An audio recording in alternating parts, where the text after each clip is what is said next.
Hello guys, আসসালামু আলাইকুম। আশা করি সবাই ভালো আছেন। আসলে বেশ কয়েকদিন যাবত আমার আইডিতে এঙ্গেজ কমে গেছিলো, আইডি রিচ একদমই কমে গেছিলো। তারপরে আমি কিছু ভিডিওতে রিপোর্ট খাইছিলাম, আইডিটা ডাউন হতে শুরু করছিল।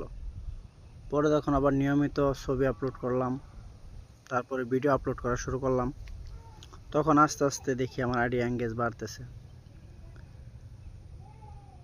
ফেসবুকে ভাই আপনি কন্টেন্ট মনিটাইজেশন পাবেন, সবই পাবেন, টাকাও ইনকাম করতে পারবেন। কিন্তু ভাই আপনাকে ফেসবুককে সময় দিতে হবে, আগে সময় দিতে হবে, ভিডিও আপলোড করতে হবে, প্রতিদিন মিনিমাম 4টা রিলস ভিডিও আপলোড করতে হবে, 2টা লং ভিডিও ছাড়তে হবে, ছবি দিবেন। এভাবে আস্তে আস্তে আপনার আইডি সামনের দিকে এগিয়ে নিয়ে গেলে আপনি ইনকাম করতে পারবেন ইনশাআল্লাহ।